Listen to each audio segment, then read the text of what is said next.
Hello everyone, কেমন আছো সবাই? আশা করি সবাই অনেক ভালো আছো, আমিও ভালো আছি। আবার আমার একটা নতুন ব্লগে তোমাদের অনেক অনেক অনেক স্বাগত জানাই। আজ হচ্ছে শনিবার, মেয়ের স্কুলের ছুটির দিন, আর ওদিকে আমার কাল গ্যাসটাও ফুরিয়ে গেছে।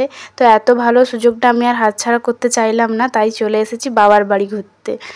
এসে দেখি ভাই ইপ্পি করেছে, ওটাই দুজনে মিলে ভাগ করে খেলাম। তারপর কাকিমা ভাইকে স্নান করাচ্ছিল উনুনে ভাত বসিয়ে দিয়ে, তাই একটু ভাতটা আমি দেখে দিচ্ছিলাম। এদিকে পুচকেটা এত মজা করে স্নান করছে, ভাবলাম যে তোমাদের সাথেও একটু শেয়ার করি। আর আমরা দুজনে মিলে প্ল্যান করছিলাম, কাকিমা আর আমি মিলে, যে একজনের বাড়িতে আজ পেয়ারা পাড়তে যাব। ওদের গাছে না খুব বড় বড় পেয়ারা হয়। অবশ্যই পুরো ব্লগটা দেখো, তাহলেই জানতে পারবে কি হলো। তারপর এদিকে এসে দেখি আমাদের দুপুরের রান্নাও শেষ। তো চলো তোমাদের সাথে শেয়ার করি আজকে দুপুরে কি কি রান্না হয়েছিল। এখানে ছিল কাঁকরোল ভাজা, আর এটা হচ্ছে ভেন্ডি হয় না, ভেন্ডিগুলো একটু মানে বুড়ো হয়ে গেছিলো, তো ওটা ফেলেনি, ওটাকেই একটু ভাজা মতো করেছে। খেতেও কিন্তু খুব ভালো লাগে, পুরো খাড়ার মতো লাগে, খাড়া চেবালে যেরকম লাগে সেরকম লাগে। আর এখানে ছিল কমলি শাক সেদ্ধ করে, ওটাকে একটা পেঁয়াজ লঙ্কা দিয়ে মেখেছে। আর এখানে ছিল আলু পেঁপে দিয়ে রুই মাছের ঝোল। আজ একটা সুন্দর রোদ ঝলমলে দিন ছিল। আজকের ওয়েদারটা দারুণ ছিল, কোনো মেঘলা আকাশ ছিল না। মেঘলা আকাশও যেমন ভালো লাগে, তেমন মাঝে মাঝে রোদ ঝলমলে আকাশ দেখতেও খুব সুন্দর লাগে। আর এই যে এত গাছপালা দেখছো, এটা আমার বাবার বাড়ির পাশেই। তো পুরো চারিদিকেই খুব গাছপালা, মাঝখানে বাড়ি। আর এই দিকে যেমন গাছপালা দেখছো, পুরো চারপাশেই এরকম গাছপালায় ভর্তি আছে। যাই বলো, অনেক দিন পর বাবার বাড়ি আসার সুযোগ পেলাম, আর এসে কিন্তু খুব মজাও লাগছে, খুব আনন্দ করছি আমি। আর সাথে আমার বান্ধবী থাকলে আরও মজা হতো। ওরও তো বিয়ে হয়ে গেছে, ও কিন্তু আসতে পারেনি। ওদিকে মা ডাকছিল স্নান করার জন্য, কিন্তু আমি তো বাড়ি থেকেই স্নান সেরে পুজো সেরে এসেছিলাম, তাই জন্য একদম ডাইরেক্ট দুপুরের খাবার খেতে বসে পড়েছি। তোমাদের সাথে আগেই শেয়ার করেছি যে কি কি রান্না হয়েছিল। এখন একটা নতুন মেনু অ্যাড হয়েছে খাবারে। প্রথমে যেটা দিয়ে খেলাম ওটা হচ্ছে লাউ পাতার বাটা বা লাউ পাতার ভর্তা, যে যেটাই বলো না কেন, ওটা আমার কাকিমা বানিয়েছিল, আমাকে দিয়েছিল।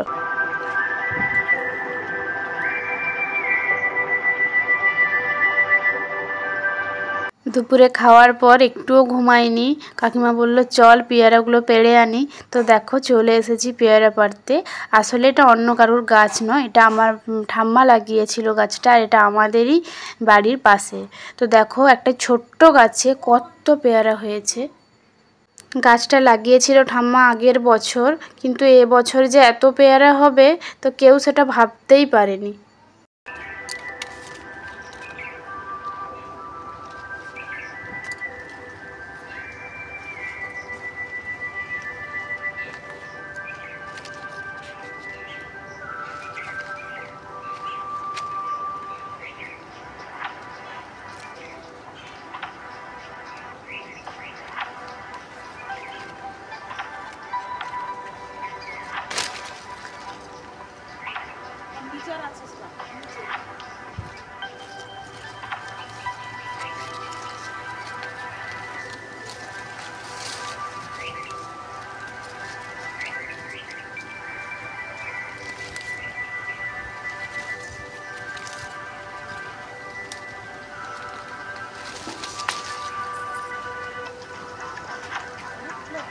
তোমাকে দেখাই,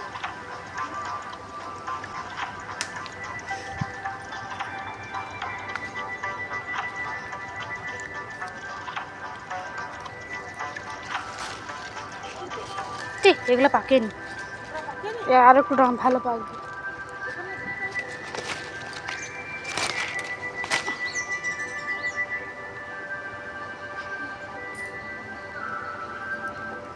আমার কাকিমার ক্যাচ দেখেছো? বিয়ে না করলে ফুটবলার হতো। হ্যান্ডবল, ফুটবল না। ও কাকিমা বকবেনি তো? আর যদি বকে,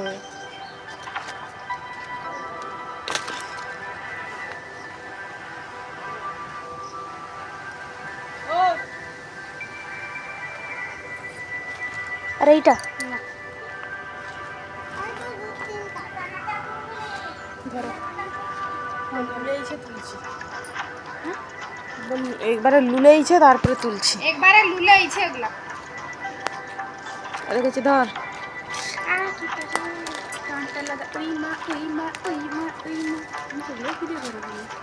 দেখো কেমন কাঁটা পেরে পেরে পেয়ারা পাড়তে এসেছে।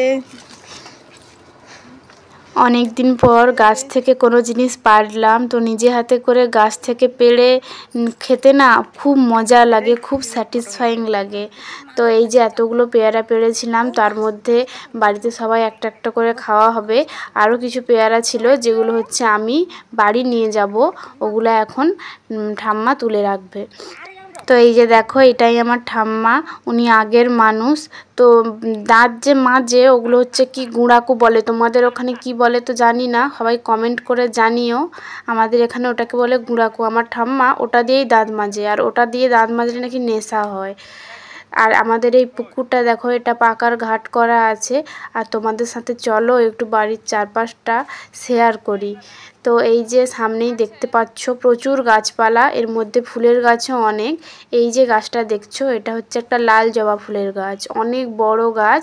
আর ওদিকের দিকে একটা সাদা জবা ফুলেরও গাছ আছে, আর আছে কলকে ফুলের গাছ। এছাড়াও অনেক কিছু গাছ আছে, টক লেবু, পাতি লেবু, নারকেল গাছ, ইউক্যালিপটাস, তারপর তোমার কালো জাম, বিভিন্ন ধরনের গাছ আছে। আর আমি এখানে ভিডিও করছিলাম দেখে আমার বোন বলছে আমাকেও একটু ভিডিওতে নাও।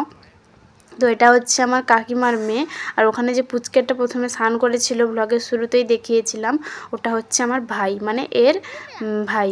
তো আমার কাকিমার মেয়ে আর আমার মেয়ে প্রায় একই বয়সী। তো আমরা দুজনে পেয়ারা খাচ্ছিলাম আর গল্প করছিলাম। অনেক দিন পরে সত্যি বলছি বাবার বাড়িতে এসে খুব মজা করলাম। আর আমার মেয়ে এখন ঘুমোচ্ছিল।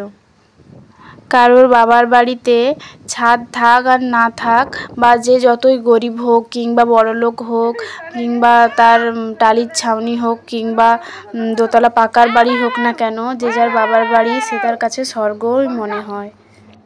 এখন তো সন্ধ্যে 7টার মতো বাজে, দুপুরে সবাই মিলে গল্প করছিলাম আর শ্যুট করা হয়নি। এখনও গল্প করছিলাম বসে বসে, তার মধ্যেই দেখি মা ঘুগনি বানিয়েছে, এর সাথে চপ আর ডিম ভাজাও ছিল। কিন্তু আমি খাইনি, কারণ এখানে এসে খাওয়ার পর এখানে তো এসে কোনো কাজই করিনি, শুধু খেয়েই যাচ্ছি। তো সন্ধ্যেবেলা থেকে একটু গ্যাস মতো হয়ে গেছিলো। মা বলল যে খালি পেটে শুতে নেই, তাই জন্য একটু ঘুগনি আর মুড়ি খেলাম, আর বাকি কিছু আমি খাইনি। আজ তোমাদের সাথে কোনো কাজ শেয়ার করতেই পারলাম না, কারণ বাপের বাড়িতে এসে তো কোনো কাজই করিনি, যার কারণে কোনো কাজ আমি শেয়ার করতেও পারলাম না। তো আজকের ব্লগটা এরকমই হলো, তোমরা একটু মানিয়ে গুছিয়ে নিও। আর আমি যেহেতু নতুন ব্লগ করছি, তো কোনো যদি ভুল ত্রুটি থাকে তোমরা অবশ্যই আমাকে কমেন্ট করে জানিও, আমি সেটা শুধরে নেব। আর আজকের ব্লগটা এখান পর্যন্তই। যদি একটু আমার ব্লগটা ভালো লেগে থাকে তাহলে ভিডিওতে একটি লাইক করে চ্যানেলটি সাবস্ক্রাইব করে দিও, এবং পারলে বন্ধুদের সাথেও শেয়ার করো। তো চলো, টাটা, আবার দেখা হচ্ছে নতুন একটা কোনো ব্লগে। ততক্ষণ তোমরা ভালো থেকো, সুস্থ থেকো, এবং সবাই খুব হ্যাপি থেকো।